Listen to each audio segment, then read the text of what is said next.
BBC বাংলার অধিবেশন প্রবাহতে আপনাদের স্বাগত। আজ আপনাদের সাথে লন্ডন স্টুডিও থেকে আছি মানসী বড়ুয়া, আর ঢাকায় আমার সাথে থাকছেন আকবর হোসেন। বাংলাদেশের সর্বশেষ গুরুত্বপূর্ণ আপডেট সংবাদে আপনাকে স্বাগত। শুরুতে সংবাদ শিরোনাম, পরে বিস্তারিত। প্রথমেই জানাবো আমাদের হাতে থাকা সর্বশেষ গুরুত্বপূর্ণ সবথেকে তাজা আপডেট সংবাদ। পার্বত্য অঞ্চলকে অশান্ত করার হিন্দুস্তানি আওয়ামী খোয়াব পূরণ হবে না।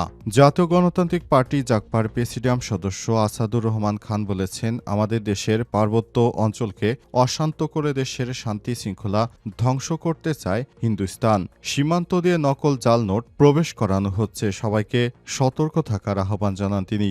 বাংলাদেশকে ভারতের করদ রাজ্য বানানোর জন্য তারা যে কোনো মূল্যে খুনি হাসিনাকে পুনর্বাসন করতে চায় বলে মন্তব্য করেছেন তিনি। দেশের তৌহিদি জনতা প্রস্তুত আছে, পার্বত্য অঞ্চলকে অশান্ত করে হিন্দুস্তানি আওয়ামী খোয়াব পূরণ হবে না। এরপর জানাবো যে সম্ভাবনা ছিল হাসিনাকে সমর্থন দিয়ে সাকিব তা নষ্ট করেছে বললেন আসিফ মাহমুদ। সাকিবুল হাসান আবারও আলোচনায় চলে এসেছেন। এবার তিনি আলোচনায় এসেছেন স্বৈরাচারী শেখ হাসিনাকে জন্মদিনের শুভেচ্ছা জানিয়ে। ক্রীড়া উপদেষ্টা আসিফ মাহমুদ সজীব ভুঁইয়া জানিয়েছেন, হাসিনাকে এই সমর্থন দিয়ে সাকিব ভালো পরিবেশ তৈরি হওয়ার সম্ভাবনা নষ্ট করেছে। তার যতটুকু দেশে খেলার যোগ্যতা ছিল সেটাও তিনি স্বৈরাচারীর দোসরের তোষমত করে সেটা হারিয়েছেন। এদিকে গাজায় ত্রাণবাহী জাহাজে ইসরায়েলি হামলার প্রতিবাদে জামাত ইসলামের বিক্ষোভ। গাজায় ত্রাণবাহী জাহাজ ফটিলায় আক্রমণ, হামলা এবং বিশ্বের মানবাধিকার কর্মীদের গ্রেপ্তারের প্রতিবাদে রাজধানী ঢাকায় বিক্ষোভ মিছিল ও সমাবেশ করেছে জামাত ইসলাম বাংলাদেশ। আজ জুম্মার নামাজের পরে তারা ব্যাপক জনসমাগম ঘটিয়ে এই বিক্ষোভ মিছিল করেছে।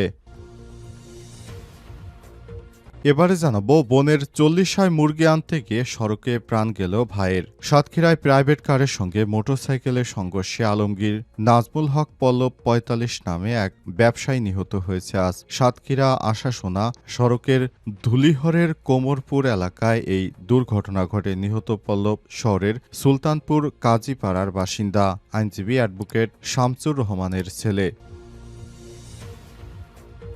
এবারে জানাবো কানে ইয়ারফোন দিয়ে রেললাইনে হাঁটছিলেন ইকরামুল, অতঃপর ট্রেনের ধাক্কায় মৃত্যু। পাবনার ঈশ্বরদীতে ট্রেনে কাটা পড়ে ইমরান হোসেন ২৪ নামে এক যুবক মারা গেছে। আজ ঈশ্বরদী পাবনা রেল রুটের ভবানীপুর এলাকায় এই ঘটনা ঘটে। এলাকাবাসী জানায়, জমিতে ইমরান শ্রমিক হিসেবে কাজ করাচ্ছিলেন। পরে রেললাইনের উপর কানে হেডফোন দিয়ে তিনি হাঁটতে থাকেন। এ সময় পাবনা থেকে ছেড়ে আসা ঢালারচর এক্সপ্রেস ট্রেনটি পিছন দিক থেকে তাকে ধাক্কা দিলে ঘটনাস্থলে তার মৃত্যু হয়ে যায়।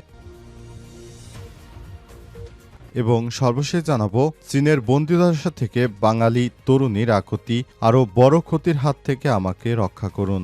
আমাকে এখানে প্রতিনিয়ত অত্যাচার করা হয়, খাবার খেতে দেওয়া হয় না, গোসল করতে দেওয়া হয় না, রুমে বন্দি করে রাখা হয়েছে, আমাকে সাহায্য করুন। আমার ফোন মাঝে মধ্যে নিয়ে যায়, আবার বাসায় টাকা চাওয়ার জন্য দেয়। আমি ভুল করেছি, আরও বড় ক্ষতির হাত থেকে আমাকে রক্ষা করুন। নারী পাচারকারী চক্রের মাধ্যমে চীনে যাওয়ার পর সেখানে বন্দিদশা থেকে মোবাইল ফোনে এভাবেই যুগান্তরের কাছে বাঁচার আকুতি জানিয়েছেন এক তরুণী। তাকে বাংলাদেশ থেকে প্রলোভন দেখিয়ে চীনে নিয়ে যাওয়া হয়েছে, সেখানে তাকে আটকে রেখে নির্যাতন করা হচ্ছে বলে ফোনে তিনি জানিয়েছেন। প্রিয় দর্শক, এতক্ষণ শুনছিলেন সংবাদ শিরোনাম, এবারে বিস্তারিত। তবে তার আগে বন্ধুরা অনুরোধ থাকবে এই সংবাদটিতে একটি লাইক দিন। এই চ্যানেলে আপনি নতুন হয়ে থাকলে আমাদের সংবাদটি দেখতে দেখতে চ্যানেলটি সাবস্ক্রাইব করে রাখুন। কমেন্ট করে বন্ধুরা আপনার মূল্যবান মতামত জানিয়ে দিন আপনি বিশ্বের কোন দেশ থেকে বা বাংলাদেশের কোন স্থান থেকে আমাদের সংবাদটি দেখছেন এবং শুনছেন। আর বন্ধুরা, গাজা যুদ্ধে আপনি যদি নিরীহ ফিলিস্তিনিদের ভালোবেসে থাকেন, কমেন্টে ইয়েস লিখে বিশ্ববাসীকে জানিয়ে দিন। এবারে বিস্তারিত।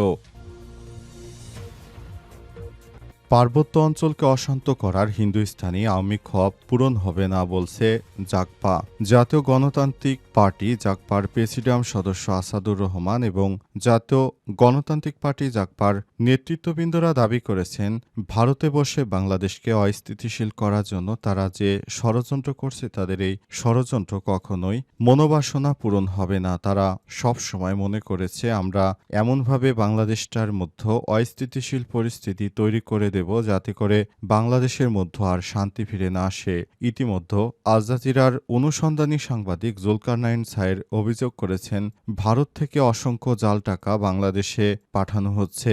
তৌহিদি জনতাদেরকে তিনি সতর্ক থাকার আহ্বান জানিয়েছেন যাতে করে ভারত থেকে আর কোনো ধরনের এই ধরনের জাল নোট তারা এদেশে দিতে না পারে। আর পার্বত্য চট্টগ্রামে যেন সম্প্রীতির বন্ধন অটুট থাকে। হিন্দু, মুসলিম, পাহাড়ি, বাঙালি সবাই আমরা ভাই ভাই একসঙ্গে মিলেমিশে থাকি। তবু ভারতের হিন্দুত্ববাদীরা যেন এদেশে আর অবৈধভাবে কোনো কিছু করতে না পারে সেজন্য সবাইকে সতর্ক থাকার আহ্বান জানিয়েছেন জাকপার নেতারা। পাশাপাশি আগামী নির্বাচনে দেশের জন্য যারা কল্যাণ বয়ে আনবে সমস্ত রাজনৈতিক দলকে ক্ষমতায় বসানোর জন্য আহ্বান জানিয়েছেন এবং নতুন বাংলাদেশ গড়ার জন্য তিনি সবার প্রতি উদাত্ত আহ্বান জানিয়ে সবাইকে নতুন বাংলাদেশ গড়ার জন্য সবাই একসঙ্গে মিলেমিশে কাজ করার জন্য আহ্বান জানিয়েছে যাতে করে দেশের মধ্যে কোনো আর বিশৃঙ্খল পরিস্থিতি তৈরি হতে না পারে।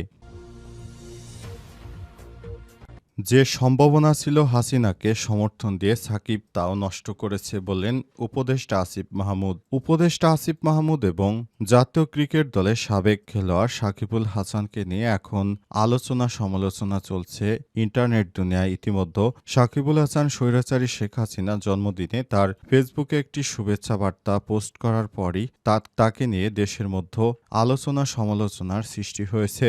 জানা গেছে সাকিবুল হাসান দেশ থেকে হাজার হাজার কোটি টাকা বিদেশে পাচার করেছেন এবং স্বৈরাচারের তোষমদগিরি করেছেন।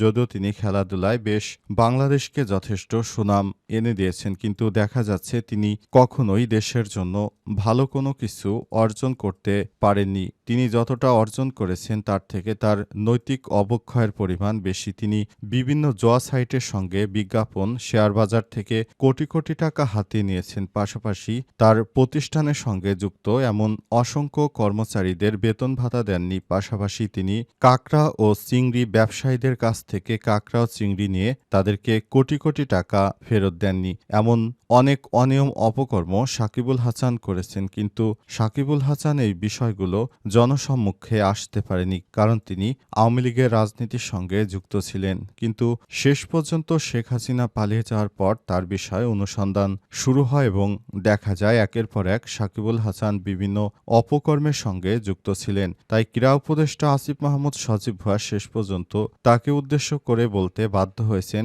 সাকিবুল হাসানের যতটুকু দেশের হয়ে খেলার সম্ভাবনা ছিল সেই সম্ভাবনাটাও তিনি ফ্যাসিবাদের তোষামোদি করে হারিয়েছেন। গাজায় ত্রাণবাহী জাহাজে ইসরায়েলি হামলার প্রতিবাদে জামাতের বিক্ষোভ। গাজায় ত্রাণবাহী জাহাজ ফটিলায় আক্রমণ, হামলা ও বিশ্বের মানবাধিকার কর্মীদের গ্রেপ্তারের প্রতিবাদে রাজধানী ঢাকায় বিক্ষোভ মিছিল সমাবেশ করেছে জামাত ইসলাম। শুক্রবার বাদ জোহর বাইতুল মোকাররম জাতীয় মসজিদের উত্তর গেটে জামাত ইসলামের ঢাকা মহানগরী উত্তর ও দক্ষিণের উদ্যোগে আয়োজিত এক বিক্ষোভ সমাবেশে প্রধান অতিথির বক্তব্য রাখেন দলের সহকারী সেক্রেটারি জেনারেল মাওলানা রফিকুল ইসলাম খান। জামাতের কেন্দ্রীয় নির্বাহী পরিষদের সদস্যরা উপস্থিত ছিলেন। তারা জানিয়েছেন, বিশ্ব মানবতাকে ধ্বংস করার জন্য সবথেকে বেশি দায়ী এই ইহুদিবাদীরা। তারা যেভাবে গণহত্যা চালাচ্ছে, নিরীহ ফিলিস্তিনিদেরকে হত্যা করছে, তাদের এই ধরনের গণহত্যা বিশ্বের কোনো দেশই সমর্থন করে না। তারপরও তারা প্রতিনিয়ত এই ধরনের অত্যাচার করে যাচ্ছে।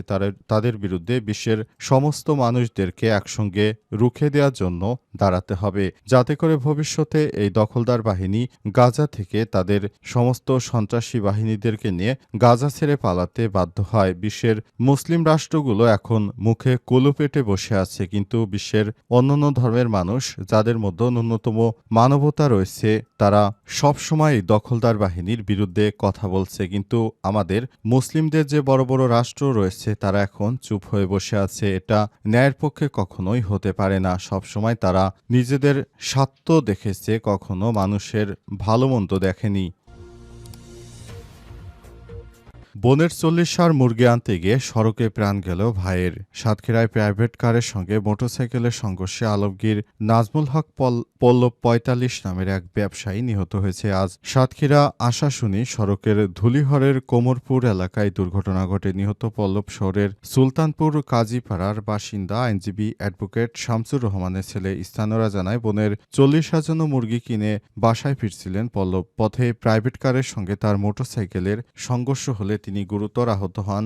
দ্রুত তাকে উদ্ধার করে সাতক্ষীরা মেডিকেল কলেজ হাসপাতালে নেওয়ার পথে তার মৃত্যু হয়। পল্লবের বন্ধু ও ফায়ার সার্ভিস কর্মী জাকির হোসেন জানান, খবর পেয়ে তারা অ্যাম্বুলেন্স নিয়ে ঘটনাস্থলে পৌঁছান। তবে হাসপাতালে নেওয়ার আগে পল্লব মারা যায়। 1 মাস আগে পল্লবের বড় বোন মারা গেছে। পরিবারের অন্য এক ভাই যুক্তরাষ্ট্রে চাকরি করছেন। সাতক্ষীরা সদর থানার ওসি সামিনুল হক দুর্ঘটনার বিষয়টি কালবেলাকে নিশ্চিত করেছেন। তিনি এই ধরনের দুর্ঘটনায় মারা যাবেন এর আগে কেউ কল্পনাও করেনি, কারণ পরপর 2 ভাই বোনের মৃত্যু আসলে তাদের পরিবারে শোকের ছায়া নেমে এসেছে। বর্তমানে তাদের পরিবারে শোকের ছায়া নেমে এসেছে। কোনোভাবেই তারা নিজেদেরকে শান্ত করতে পারছেন না, কারণ কয়েকদিনের ব্যবধানে 2 ভাই বোনের মৃত্যু তাদের পরিবারকে মানসিকভাবে ভেঙে ফেলেছে। তাদের পরিবারের সবাই এখন তাদের আহাজারিতে পুরো এলাকা ভারী হয়ে উঠেছে। এলাকার মানুষজন দুঃখিত হয়েছেন।